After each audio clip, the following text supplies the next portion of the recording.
সূরা বানী ইসরাঈলের আয়াত নাম্বার 17 70 নম্বর আয়াতে আল্লাহ তাআলা ডাক দিয়ে বললেন, এরে বান্দা শুন, আল্লাহ তাআলা বলেন, ওয়ালাকাদ কাররামনা বানী আদামা ওয়া হামালনাহুম ফিল বাররি ওয়াল বাহরি ওয়া রাযাকনাহুম মিনাত তাইয়্যিবাত ওয়া ফাদ্দালনাহুম আলা কাসীরিন মিম্মান খালাকনা তাফদীলা।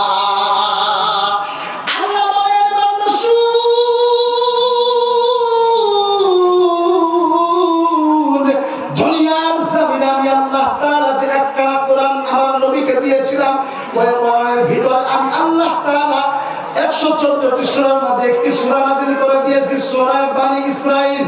এই বানী ইসরাঈলের আয়াত নাম্বার 17 70 নম্বর আয়াত আল্লাহ তাআলা বলেন, ওয়ালাকাদ কাররামনা বানী আদম,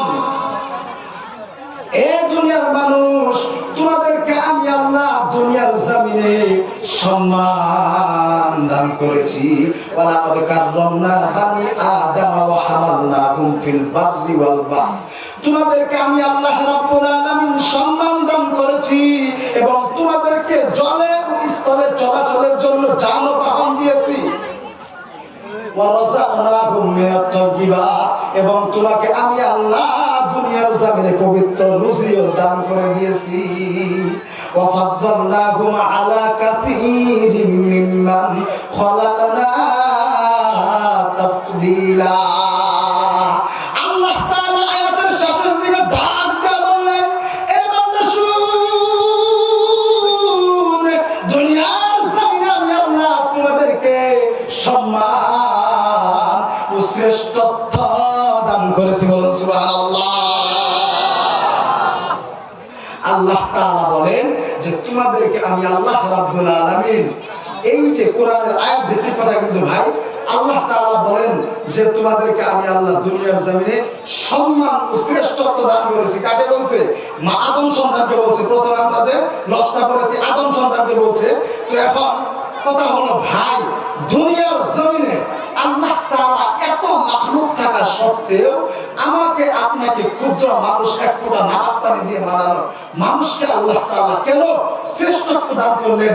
আল্লাহ তো আর কত মাখলুকাত পৃথিবীর জমিনে বয়ে রয়েছে, তাদেরকে কেন আল্লাহ তাআলা শ্রেষ্ঠত্ব দান করেন নাই? তাদেরকে কেন আল্লাহ তাআলা মাঝে মর্যাদা দান করেন নাই? তাদেরকে কেন আল্লাহ তাআলা আশরাফুল মাখলুকাত বানায় নাই? ওই আশরাফুল মাখলুকাত হওয়া আমার আপনার যোগ্যতাটা কি, এই বিষয়ে আজকে আমি আপনি জানি, এই বিষয়ে আমি আপনি জানবো। আপনার কি মনে ধারণা হয় যে 18,000 মাখলুকাতের ভিতর থেকে মানুষ এই জন্য শ্রেষ্ঠত্ব লাভ করেছে, এই জন্যই আল্লাহ তাআলা মানব জাতিকে শ্রেষ্ঠত্ব দান করেছে, যার কারণ হলো মানুষের দক্ষতা। আপনি কি মনে করছেন যে দক্ষতা দিয়ে আমি আপনি শ্রেষ্ঠত্ব লাভবান করেছি? যদি আমি আপনি দক্ষতার দিকে যান, আল্লাহর এমন মাখলুক দুনিয়ার জমিনে রয়েছে যারা আল্লাহ তাআলার কাছে আমি আপনার চাইতেও দক্ষতা তাদের কোনো কম নয়। সেই বিষয় নিয়ে আমি আপনি আলোচনা করব। আল্লাহ তাআলা কোরআনুল কারীমের মধ্যে 114টি সূরা নাযিল করেছেন, তার ভেতর থেকে একটি সূরা নাযিল করেছেন কোরআনের 16 নম্বর সূরা, সূরা নহল। নহল মানে হলো মৌমাছি। পুরো মৌমাছির নামেই কোরআনে একটা সূরা আল্লাহ তাআলা নাযিল করে দিয়েছেন। বলুন সুবহানাল্লাহ। মৌমাছির নামে আল্লাহ তাআলা কোরআনুল কারীমের মধ্যে একটি সূরা নাযিল করে দিয়েছেন, 16 নম্বর সূরা, সূরা নহল। নহল মানে হলো মৌমাছি। ভাই, এই মৌমাছির কত দক্ষতা আপনি কি জানেন? এই মৌমাছির কত দক্ষতা আপনি কি জানেন? এই মৌমাছির যে দক্ষতা, এই দক্ষতা আমি আপনি দুনিয়ার জমিনে যদি আমি আপনি 2 মিনিট টাইম চিন্তা করি, তাহলে আমার আপনার মনে হবে এই মৌমাছির কাছে আমি আপনি মানুষ বলে পরিচয় দিতে লজ্জা লাগবে। এই মৌমাছির যে দক্ষতা, তার কারণ হলো আমার বন্ধুগণ, খেয়াল করুন, লক্ষ্য করুন। আসাইবুল মাখলুকাত নামক কিতাবে ইমাম কসবিনী রাহমাতুল্লাহি আলাইহি, ইমাম কসবিনী রাহমাতুল্লাহি আলাইহি 379 পৃষ্ঠার মধ্যে ঘটনাটি লিখেছেন। আমার বন্ধুগণ খেয়াল করুন, লক্ষ্য করুন। ইমাম কসবিনী রাহমাতুল্লাহি আলাইহি বলেন, দুনিয়ার জমিনের মানুষগুলি যদি একটা মৌমাছির দক্ষতা দেখে, ওই মৌমাছির দক্ষতা দেখে মানুষ মৌমাছির কাছে নাক দেখাতে পারবে না। জোরে জোরে আওয়াজ দিয়ে বলুন না সুবহানাল্লাহ। আর বন্ধুগণ খেয়াল করুন, লক্ষ্য করুন, একটা মৌমাছি দুনিয়ার জমিনে কত সুন্দর করে তার চাক তৈরি করে। ওই চাক তৈরি করাই শুধু তার কাজ নয়, ওই চাক তৈরি করে তার মধ্যে আবার মধু সংগ্রহ করে। বলেন করে নাই? আমার বন্ধুগণ খেয়াল করুন, লক্ষ্য করুন, আল্লাহ রাব্বুল আলামিন কত ক্ষমতা মৌমাছিকে দিয়েছেন। ওই মৌমাছি এত সুন্দর করে চাক তৈরি করে। চাক তৈরি নয়, চাক তৈরি নয়, ওই চাকটা এত সুন্দর করে তৈরি করে যার ভিতরে মধু সংগ্রহ করে। আমার বন্ধুগণ খেয়াল করুন, লক্ষ্য করুন, আমি আপনার দুনিয়ার জমিনে এত সুন্দর সুন্দর করে ঘর বানাই, বিল্ডিং বানাই, বালাখানা বানাই, বাসের ঘর বানাই, কিন্তু ওই ঘরের মধ্যে যে মিস্ত্রিরা কাম করে ভাই, একটা মিস্ত্রিও কিন্তু স্কেল ছাড়া ফিতা ছাড়া কাজ করতে পারে কি ভাই? আওয়াজ দিতে হবে কিন্তু, আমি কথা বলতে জানা দেবে, আওয়াজ দিতে হবে কিন্তু। একটা মৌমাছিও কিন্তু স্কেল ছাড়া ফিতা ছাড়া কাজ করতে পারে না। কিন্তু দুনিয়ার জমিনে আমি আপনি আশরাফুল মাখলুকাত হয়েও, আমি আপনি আল্লাহর সব থেকে সর্বশ্রেষ্ঠ মাখলুক হয়েও অতটুকু কনফিডেন্স আমার আপনার ভিতরে নেই যে কনফিডেন্স দিয়ে মিস্ত্রি ভাইরা ঘর নির্মাণ করে। একটা মৌমাছির মতো কনফিডেন্স নেই। ঘর তৈরি করতে গেলে ভাই রে তার স্কেল লাগে, লাঠম লাগে, কত ধরনের ফিতা দিতাম লাগে, কত ধরনের রশিদে তার ব্যবহার করতে লাগে। কিন্তু আপনি খেয়াল করুন, লক্ষ্য করুন, আল্লাহর ক্ষুদ্র মাখলুক একটা মৌমাছি আমাদের চুলের চাইতেও ছোট, অতটুকু বস্তু এত সুন্দর করে ঘর তৈরি করে। ওই ঘরের ভিতরে একটু জায়গাও খালি থাকে না। তার ঘরটা হয় সকুনা, তার ঘরের একটা কোনাও কোনো বেকাতেরা হয় না, 4 কোণ 5 কোণ 10 কোণ 20 কোণ হয় না। তার ঘরের একটা কোনাও বেকাতেরা হয় না। তার ঘরের ভেতরে কোনো জায়গা খালি থাকে না। আর জায়গা খালি না থাকার কারণ হলো তার ঘরের কোনাগুলো বেকা না থাকার কারণ হলো তার ঘরের ভিতরে বেশি বেশি মধু জমা করতে পারবে। জোরে জোরে আওয়াজ দেয়া বলুন না সুবহানাল্লাহ। আমার বন্ধুগণ খেয়াল করুন, লক্ষ্য করুন, আল্লাহ তাআলার ওই ছোট একটি মাখলুক মৌমাছি এত সুন্দর করে ঘর তৈরি করলেন, এত সুন্দর করে ঘর তৈরি করলেন, কিন্তু আমি আপনি আল্লাহর এত বড় একজন মাখলুক হয়ে, এত সম্মানিত মাখলুক হয়ে ওই স্কেল ছাড়া, মাপযন্ত্র ছাড়া একটি ঘর নির্মাণ করতে পারি না। এর ধারায় বোঝা গেল আমি আপনার যোগ্যতা মৌমাছির থেকেও কম। বলুন ঠিক না বেঠি? আমার বন্ধুগণ ইমাম কাসমিরি রাহমাতুল্লাহি আলাইহি আসাইবুল মাখলুকাত নামক কিতাবের 380 নম্বর পৃষ্ঠায় এই ঘটনার মাঝখানে লিখেছেন, বর্তমান জামানার একজন প্রযুক্তি বিজ্ঞানী এই মৌমাছির কথা ভেবে ভেবে ভেবে ভেবে চিন্তা করে অবাক না হয়ে থাকতে পারে না। আমার বন্ধুগণ আমি আপনাদেরকে বলছিলাম আল্লাহ তাআলা দুনিয়ার জমিনে 18,000 মাখলুকাত সৃষ্টি করেছেন। তার ভিতর থেকে প্রথম হলো মানুষকে আল্লাহ তাআলা সর্বশ্রেষ্ঠ বানিয়ে দুনিয়ার জমিনে পাঠিয়েছেন। আল্লাহ তাআলা সর্বশ্রেষ্ঠ স্থান মানুষকে দিয়েছেন, আশরাফুল মাখলুকাত মানুষকে দিয়েছেন। এখন আমার আপনার ধারণা ছিল না ভাই যে আশরাফুল মাখলুকাত আমি আপনি যে আসনটা গ্রহণ করেছি ওই গ্রহণ তো আমাদের মতো আর কেউ নেই। ওই জন্য আমরা দুনিয়ার জমিনে দক্ষতার কারণে আল্লাহ তাআলা আশরাফুল মাখলুকাত হয়েছি। কিন্তু আমার আপনার মতো এমন মাখলুক আল্লাহ তাআলার আছে যার নাম হলো মৌমাছি। আমার আপনার থেকে দক্ষতা বেশি না কম? আমার বন্ধুগণ দ্বিতীয়ত আমি আপনাদেরকে বোঝাতে চাচ্ছি, এখন আপনারা খেয়াল করুন, লক্ষ্য করুন, যদি আমার আপনার দুনিয়ার জমিনে কারিগরি ক্ষমতা যদি হয়, আমার আপনার মনে যদি কনফিডেন্স আসে যে আমরা কারিগরি তৈরি ক্ষমতার কারণে, কামাই করে বিবি বাচ্চা এদেরকে পোষার কারণে আমরা দুনিয়ার জমিনে শ্রেষ্ঠত্ব লাভ করেছি, তাহলে এটা আপনার সম্পূর্ণই ভুল ধারণা। আমার বন্ধুগণ খেয়াল করুন, লক্ষ্য করুন, আমার আপনার মতো আল্লাহ তাআলার 18,000 মাখলুকাতের ভিতর থেকে এমন একটি মাখলুকাত রয়েছে যার নাম হলো বাবুই পাখি। চিনি না? যার নাম হলো বাবুই পাখি। আমার আপনার বাড়িতে সবার সুপারি গাছ আছে, তাল গাছ আছে, ওই গাছের মধ্যে দেখবেন বাসা বানায় ঝুলে থাকে, থাকে না ভাই? আমার বন্ধুগণ খেয়াল করুন, লক্ষ্য করুন, ছোট একটি বাবুই পাখি তার বাসা এত সুন্দর করে তৈরি করে রে, তার ঘরের ভিতরে যা কিছু আছে দুনিয়ার জমিনে একজন হাজি গাজী ডাক্তার ইঞ্জিনিয়ার, একজন গৃহস্থ, একজন মুফতি সাহেব, ডাক্তার সাহেব, তার ঘরের বিভাস গৃহস্থরে যা কিছু আছে একটা বাবুই পাখির ঘরের ভিতরে তার সবকিছু আছে। বলেন ঠিক না?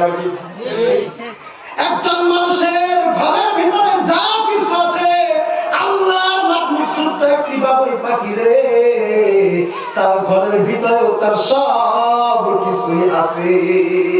তাহলে আমি আপনি বাবুই পাখির কাছে কি হার মানি না ভাই? আমার আপনার থেকে কারিগরি ক্ষমতা বাবুই পাখির বেশি না? তাহলে বাবুই পাখিকে কেন আমার আল্লাহ রাব্বুল আলামিন দুনিয়ার জমিনে শ্রেষ্ঠত্ব দান করলেন না? আমাকে আপনাকে কেন আল্লাহ শ্রেষ্ঠত্ব দরওয়াজাটা দিয়ে দিলেন? আমার বন্ধুগণ খেয়াল করুন, লক্ষ্য করুন, একটা বাবুই পাখির যদি দুনিয়ার জমিনের মধ্যে এত কনফিডেন্স থাকতে পারে, এতটুকু যদি তার দক্ষতা থাকতে পারে রে, একটা মৌমাছির যদি এতটুকু দক্ষতা থাকতে পারে, আমি আপনি মানুষ হয়ে তাদের কাছে যদি হার মানতে লাগে, তাহলে তাদেরকে কেন আমার আল্লাহ তাআলা দুনিয়ার জমিনে শ্রেষ্ঠত্ব দান করে নাই? আমার আপনার মতো ক্ষুদ্র মানুষকে কেন আমার আল্লাহ তাআলা শ্রেষ্ঠত্ব দান করলেন? বাবা বিষয় না ভাই? হ্যাঁ, একটা বাবুই পাখি যদি আমার আপনার থেকে সাংঘাতিক ব্রেঞ্জের মধ্যে থাকে, একটা মৌমাছি যদি আমার আপনার থেকে সাংঘাতিক বুদ্ধি যদি তাদের থাকে, তাহলে আমি আপনাকে আল্লাহ তাআলা দুনিয়ার জমিনে যে আশরাফুল মাখলুকাত বানালেন, এটা তো তাকেও বানাতে পারতেন, কিন্তু তাদেরকে না বানিয়ে আমাকে আপনাকে আল্লাহ তাআলা বানিয়েছেন।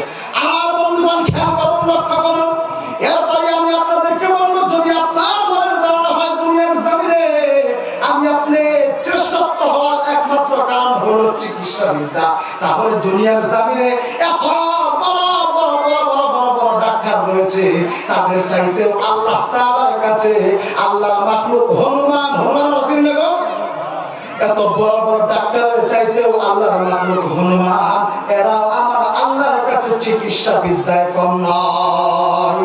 আপনি বলবেন হুজুর, একটা হনুমান হয়ে কিভাবে চিকিৎসা বিদ্যায় পাস করতে পারে, কিভাবে চিকিৎসা বিদ্যা হতে পারে, কিভাবে উনি রোগ ভালো করতে পারে? আমার বন্ধুগণ খেয়াল করুন, লক্ষ্য করুন, এই ঘটনাটি হলো হুকুক এবং আসাইবুল নামক কিতাবের মধ্যে লেখা হয়েছে। আমার বন্ধুগণ, পাকিস্তানের পেশাওয়ার শহরের ঘটনা। এই ঘটনার মধ্যে যা কিছু টানা হয়েছে, পাকিস্তানের পেশাওয়ার শহরের মধ্যে একটি গ্রাম ছিল, যে গ্রামের মধ্যে বহু বছর আগে হনুমানের উত্তাপটা বেড়ে গিয়েছিল। হনুমানের উত্তাপটা এরকম ভাবে বেড়ে গিয়েছিল যার কারণে ওই পেশাওয়ার শহরের মানুষগুলি শান্তি আলে খাইতেও পারে নাই, থাকতেও পারে নাই। ওই হনুমানের জ্বালায় একমাত্র পাগল হওয়া অবস্থা হয়ে গিয়েছিল। আমার বন্ধুগণ খেয়াল করুন, লক্ষ্য করুন, এইভাবে যখন ওই পেশাওয়ার শহরের মানুষগুলি পাগল হয়ে গিয়েছিল, পাগল হয়ে যাওয়ার পরে ওই হনুমানগুলি তো উপদ্রব ছাড়ে না। ওই তারপরে আসলে একজন বৃদ্ধা লোক আল্লাহর বান্দা মনে মনে চিন্তা করে, ভাই রে, দুনিয়ার জমিনে কয়েকটা বছরের জিন্দেগি আল্লাহ তাআলা দিয়েছে, এই জিন্দেগির মধ্যে যদি হনুমানের এত জ্বালা পাইতে থাকি রে, তাহলে তো আমরা পাগল হয়ে এমনিতেই মারা যাব, সুখে শান্তিতে তো একটা দিন ভালো করে খাইতেও পারি না, ঘুমাইতেও পারি না। আমার বন্ধুগণ খেয়াল করুন, লক্ষ্য করুন,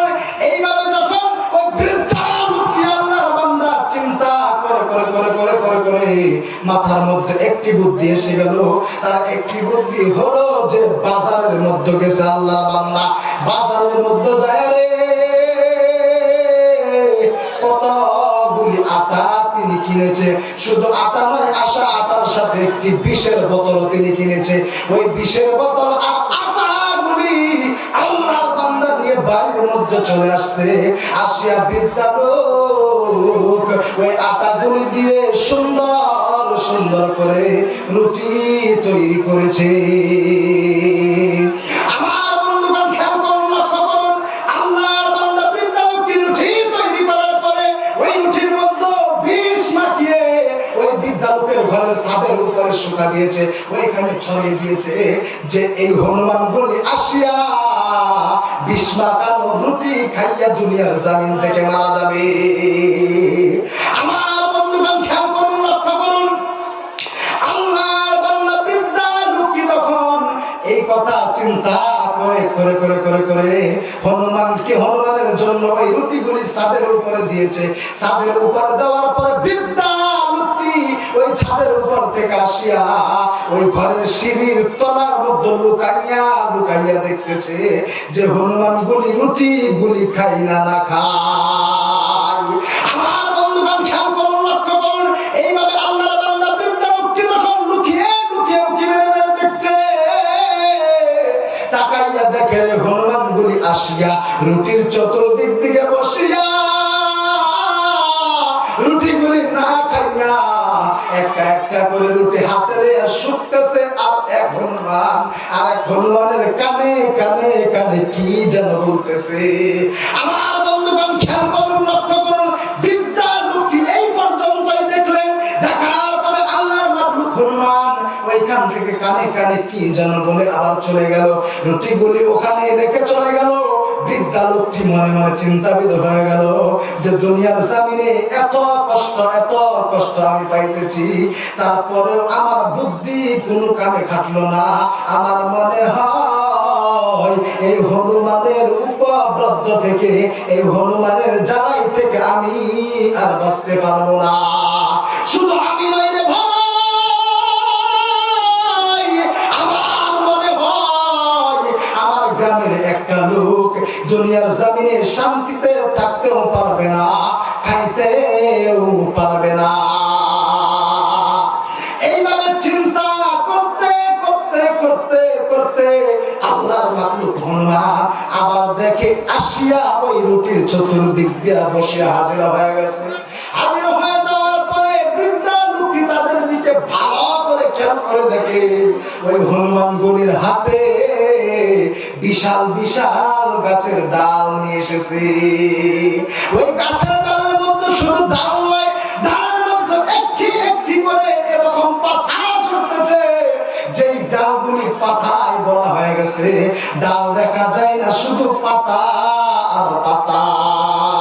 আমার বন্ধুগণ খেয়াল করুন, লক্ষ্য করুন, এরকম পাতা দিয়ে হনুমানগুলি ওইখানে বসে সেই রুটিগুলি টুকরো টুকরো টুকরো করে ছিঁড়ে ছিঁড়ে ওইখানে রেখেছে। ছিঁড়ে ছিঁড়ে জমা করেছে। ভাই রে, জমা করার পরে এক একটা হনুমানে ওইখান থেকে এক টুকরো করে রুটি খায় আর সাথে একটা করে গাছের পাতা খায়। বলুন সুবহানাল্লাহ, বলুন সুবহানাল্লাহ। আমার বন্ধুগণ খেয়াল করুন, লক্ষ্য করুন, আল্লাহর মাখলুক হনুমান ওই পাতাগুলি দিয়ে যখন রুটি খাচ্ছে, ওই বিষেও তাদের কোনো ক্ষতি করতে পারে নাই। তাহলে তারা কি মানুষের চাইতে চিকিৎসা বিদ্যা কম জানতো? একটা হনুমান যদি তাদেরকে বিষ খাওয়াও না মারা যায়, তাহলে তো মানুষের চাইতে তারা চিকিৎসা বিদ্যাও কম নয়। এখন বোঝা গেল যে আমি আপনার চিকিৎসা বিদ্যার দিক দিয়েও হনুমানের কাছে হার মানতে হয়। বলেন কথা ঠিক না ঠিক? আমার বন্ধুগণ খেয়াল করুন, লক্ষ্য করুন, আল্লাহ তাআলা যদি কারো মৃত্যু না দেয়, দুনিয়ার জমিনের কোন মানুষ, কোন বেঈমান তাদেরকে মৃত্যু দিতে পারবে না। পারবে কি ভাই? আমার বন্ধুগণ খেয়াল করুন, লক্ষ্য করুন, তার কারণ হলো আমার আল্লাহ হলো দয়ালু। আল্লাহ কি ভাই? আল্লাহ হলো দয়ালু, আল্লাহ হলো মহান। আল্লাহ তুমি মহান।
খুলে যায়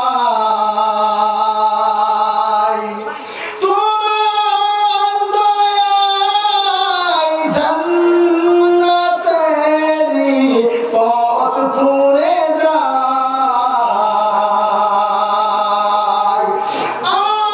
আশেরি ছায়া তলে মুক্তি যে পায় তোমার করুণা ছাড়া বাঁচার যে আর উপায় নাই তোমার করুণা ছাড়া উপায় যে আর কিছু নাই আমার সাথে সবাই বলুন আল্লাহ তুমি মহান তুমি মেহেরবান তুমি মেহেরবান সব কিছুরই ভরসা তুমি তুমি রহমান মানুষেরই রিজিক দানে তুমি মহিয়ান শূন্য পথে চালাও ও অসীম দয়াবান শূন্য পথে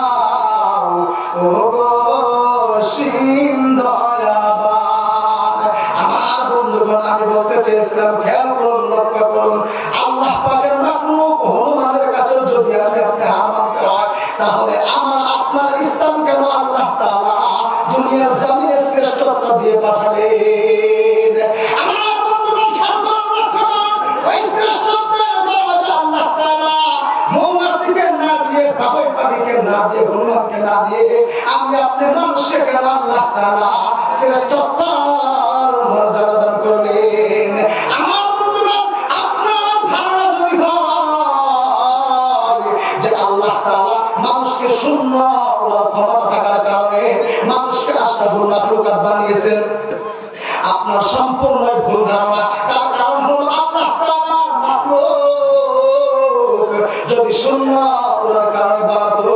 তাহলে বাজ পাখিকে আল্লাহ আশরাফুল মাখলুকাত বানাতো বলুন কথা ঠিক না বেঠিক আল্লাহ মাখলুক বাজ পাখি কেন আশরাফুল মাখলুকাত হলো না মানুষ যদি ধুবুই কেটে পানির তল দিয়ে চলা তার কারণে যদি আল্লাহ তাআলা মানুষকে আশরাফুল মাখলুকাত বানাতো তাহলে পুরো দুনিয়ার জমিনের ভিতরে সাগরের তলায় যত বড় বড় তিমি মাছ আছে তাদেরকে আমার আল্লাহ তাআলা আশরাফুল মাখলুকাত বানাতো বলুন কথা ঠিক না বেঠিক আমার বন্ধুগণ খেয়াল করুন লক্ষ্য করুন এত কিছু এত পাওয়ারি এত ক্ষমতা থাকার মাখলুকাত থাকার কারণে আল্লাহ তাআলা দুনিয়ার জমিনে আমাকে এবং আপনাকে কেন আশরাফুল মাখলুকাত বানালেন তাদেরকে কেন আমার আল্লাহ তাআলা আশরাফুল মাখলুকাত বানালেন না আমার বন্ধুগণ খেয়াল করুন লক্ষ্য করুন এই বিষয়ে আল্লাহ তাআলা কোরআন কারীমের মধ্যে এই বিষয়ে বিজ্ঞ উলামায়ে কেরামগণ লিল্লাহি তাকবীর লিল্লাহি তাকবীর আমাদের মেহমান আসছে সবাই বলুন জিন্দাবাদ লিল্লাহি তাকবীর লিল্লাহি তাকবীর আমার বন্ধুগণ খেয়াল করুন লক্ষ্য করুন আল্লাহ তাআলার এত সুন্দর সুন্দর মাখলুকাত থাকার কারণে আল্লাহ তাআলা তাদেরকে কেন শ্রেষ্ঠত্ব দান করে নাই তাদেরকে কেন আল্লাহ তাআলা দুনিয়ার জমিনে আশরাফুল মাখলুকাত বানায় নাই আমাকে কেন আল্লাহ তাআলা মানুষকে কেন আশরাফুল মাখলুকাত বানালেন মানুষকে কেন আল্লাহ তাআলা দুনিয়ার জমিনে শ্রেষ্ঠত্ব দান করলেন আমার বন্ধুগণ খেয়াল করুন লক্ষ্য করুন এই বিষয়ে বিজ্ঞ উলামায়ে কেরামগণ সায়েন্টিস্টদের দ্বারা পরীক্ষা করে দেখলেন আল্লাহ তাআলা আমাকে এবং আপনাকে এমন একটি বিবেক ও বুদ্ধি দিয়েছে। বুঝতে পারছেন তো ভাই ভাষা? আমাকে আপনাকে আল্লাহ তাআলা এমন একটি বিবেক ও বুদ্ধি দিয়েছেন যার ফলে আমার আপনার কাছে মিলেছে দুইটা বস্তু। এক নাম্বার হলো ঈমান, আর দ্বিতীয় নাম্বার হলো ইলমে ইলাহি। জোরে জোরে আওয়াজ দিয়ে বলুন না সুবহানাল্লাহ।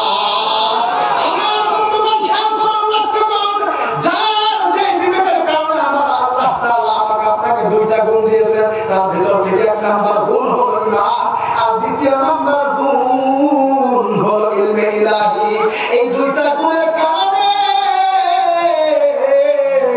আল্লাহ তাআলা আমাকে এবং আপনাকে শ্রেষ্ঠত্ব দান করেছেন। এই দুইটা গুণের কারণে ভাইরে আল্লাহ তাআলা আমাকে এবং আপনাকে আশরাফুল মাখলুকাতের দরওয়াজা দিয়েছেন। এই দুইটা গুণ আল্লাহর মাখলুক হাজারের ভিতর থেকে কোন মাখলুকের মধ্যে এইটা গুণ নেই, এই দুইটা গুণ নেই। তার কারণ হলো ঈমান ও ইলমে ইলাহি। এই দুইটা গুণ না থাকার কারণে আল্লাহ কোন মাখলুক আল্লাহ তাআলার কাছে শ্রেষ্ঠত্ব লাভবান করতে পারে নাই। আর এই দুইটা গুণের কারণে মানুষ তাদের আল্লাহর কাছে শ্রেষ্ঠত্ব লাভবান করছে। আমার বন্ধুগণ খেয়াল করুন, লক্ষ্য করুন, এই বিষয়ে আল্লাহ তাআলা কোরআন কারীমের মধ্যে 114টি সূরার ভিতর থেকে একটি সূরা নাযিল করেছেন, সূরা মুজাদালা নামে। সূরা মুজাদালার 11 নম্বর আয়াতে আল্লাহ তাআলা বলেন, ইয়ারফা'ুল্লাহুল্লাযীনা আমানু মিনকুম ওয়াল্লাযীনা উতুল ইলমা দারাজাত। জোরে জোরে চিল্লায়ে বলুন না সুবহানাল্লাহ।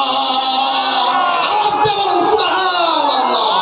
আমার বন্ধুগণ খেয়াল করুন, লক্ষ্য করুন, আল্লাহ পাক পরবর্তীকাল আলমে এই সূরা মুজাদালার 11 নম্বর আয়াতে ইয়ারফা'ুল্লাহুল্লাযীনা আমানু, তোমাদের মধ্যে যাদের ঈমান আছে, মিনকুম ওয়াল্লাযীনা উতুল ইলমা দারাজাত, যাদের ইলম আছে, তোমাদের মধ্যে যাদের ঈমান আছে আর ইলম আছে, তারাই আমি আল্লাহর কাছে শ্রেষ্ঠত্ব ও মর্যাদা লাভ করবে। আমার বন্ধুগণ, এই আয়াতের দ্বারা আমি এবং আপনি বুঝতে পেরেছি, এই আয়াতের ব্যাখ্যায় আমি আপনি বুঝতে পেরেছি, দুনিয়ার জমিনে ইলমে ঈমান ও ইলমে ইলাহির কারণে আমি আপনি মানব জাতি আশরাফুল মাখলুকাতের দরওয়াজা পেয়েছি। আমার বন্ধুগণ, এখন কথা হলো, আমার আপনার ভিতরে যাদের আশরাফুল মাখলুকাত, যাদের ভিতরে ঈমান ও ইলমে ইলাহি না আছে, তাদেরকে আশরাফুল মাখলুকাত বলা যাবে? বলা যাবে? যাদের ভিতরে ঈমান ও ইলমে ইলাহি নেই, তাদেরকে কখনোই আশরাফুল মাখলুকাত বলা যাবে না। আমার বন্ধুগণ, আমি লম্বা চড়া করব না, খেয়াল করুন, লক্ষ্য করুন, যাদের ঈমান নাই, ইলম নাই, তারা আশরাফুল মাখলুকাত হতে পারবে না। তারা হবে চার পাই প্রাণীর মতো, তারা চার পাই প্রাণীর চেয়েও নিকৃষ্ট। এই জন্য আল্লাহ তাআলা কোরআনুল কারীমের মধ্যে সূরা আ'রাফের 179 নম্বর আয়াতে বললেন, উলাইকা কাল আনআমি বাল হুম আযাল্লু উলাইকা হুমুল গাফিলুন। আল্লাহ তাআলা ডাক দিয়ে বললেন, এ বান্দা শুন, এরা হলো চার পাই প্রাণীর মতো, চার পাই প্রাণীর চেয়েও নিকৃষ্ট। উলাইকা হুমুল গাফিলুন, এরা হলো গাফেল। আমার বন্ধুরা, আমার তাহলে যাদের ঈমান বিহীন, দুনিয়ার জমিনে কোনো আমল আল্লাহর দরবারে কবুল হবে না। আমরা জানি ভাই, এই জন্য আশরাফুল মাখলুকাত যে আল্লাহ তাআলা আমাকে আপনাকে দুনিয়াতে বানাইলেন, তার একমাত্র কারণ কি ভাই? দুটো বস্তু, তাই না? একটা হলো ঈমান আর দুটো হলো ইলমে ইলাহি। যাই হোক, হুজুরের মাদ্রাসা গেছে, হুজুর না আসলে আমরা ঈমান ও ইলমে ইলাহির বিষয়ে আর একটু লম্বা চড়া আলোচনা করতাম। তো ইনশাআল্লাহ এই টুকু করে আমরা শেষ করছি। সুতরাং একটা কথা আমি আপনাদেরকে বলবো, ভাই, ঈমান ছাড়া কোনো আমল দুনিয়ার জমিনে আল্লাহ তাআলার কাছে কবুল হবে না।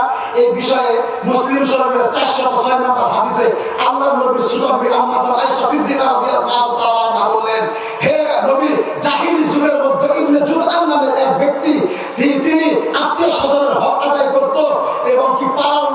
পাড়ার লোকেদেরকে দান করতো, গরিব মিসকিনদেরকে দান করতো, তিনি কি ওই দানের বদলে হক আদায়ের বদলে কি নেকি পাবে? আল্লাহর নবী বিশ্বনবী ডাক দিয়ে বললেন, হে আয়েশা তুমি শোনো, ইবনে জুদআন নামের ওই ব্যক্তি মানুষকে দান করতো ঠিক, মানুষকে সদকা করতো ঠিক, তিনি গরিব মিসকিনদের হক আদায় করতো ঠিক, পরিবারের হক আদায় করতো ঠিক, কিন্তু উনি কোনদিন জিন্দেগিতেও আল্লাহর নাম তার মুখে স্মরণ করে নাই, কারণ তার ওই দানের মধ্যে আল্লাহর নাম ছিল না। তিনি বেঈমান ছিলেন, তিনি ঈমানবিহীন দান করতেন, ঈমানবিহীন তিনি আমল করতেন, তিনি মানুষকে দেখানোর জন্য সদকা দিতেন, তিনি মানুষকে দেখানোর জন্য দুনিয়ার জমিনে আমল করতেন। সুতরাং ওই আমলের বিনিময়ে তিনি একটা নেকি ওনার আমল নামায় পাবে না। তাই বলবো ভাই, দুনিয়ার জমিনে আমি আপনি দান করব, আমি আপনি ইবাদত করব, যদি আমি আপনি মানুষ দেখানোর ইবাদত করি, যদি আমি আপনি মানুষ দেখানোর জন্য দান করি, তাহলে বোঝা গেল ওই ইবনে জুদআন নামের ওই মানুষটির মতো আমার আপনার আমল নামায় একটি নেকি হবে? সম্ভব না। তাহলে বোঝা গেল যে ঈমানের হেফাজত করতে হবে। ছোট্ট একটু কথা আমি শেষ দিব। এই বিষয়ে আল্লাহর নবী দেখুন, এই জন্য বলেছেন জাহিলি যুগ আমাকে হে মাসলাহা, তোমরা কি করো, যে তোমরা কি করো, ঈমানের হেফাজত করো। এই জন্য আল্লাহর নবী আমি বলেছিলাম যে ওয়ালা বাদিরু বিল আমাল, যে হাদিসটা বলছিলাম, এই হাদিসের মধ্যে আল্লাহর নবী বলেছেন তোমরা কি করো, যে আমার রাতের অন্ধকারের মতো ফিতনা দুনিয়াতে ছড়িয়ে পড়ার আগে তোমরা কি করো, যে ঈমানের হেফাজত করো। এর কথা হলো আমরা যে যুগে আইছি, এই যুগের মধ্যে ঈমানের হেফাজত আমার আপনি নিজে করতে হবে। আমাকে আপনাকে কেউ বুঝায় যদি আমরা সারা রাত গবেষণা করি নে সকালে যদি ফজর নামাজ পড়া করি, তাহলে আমরা ঈমান আগে টাকা দিয়ে থাকবো, তাই না? তাহলে ইনশাআল্লাহ আমরা ঈমানের সহিত সবাই চলুন তো, ইনশাআল্লাহ চলুন তো, ইনশাআল্লাহ সবাই বলুন আল্লাহুম্মা আমিন। আমরা শেষ পর্যন্ত থাকুন না, থাকুন তো ইনশাআল্লাহ। যাই হোক, এইটুকু কথা বলে শেষ করছি। কথার মধ্যে যদি কোনো ভুল কথা হয়ে থাকে ছোট ভাই বলে ক্ষমা করবেন। ওয়া আখিরু দাওয়ানা আলহামদুলিল্লাহি রাব্বিল আলামিন। আসসালামু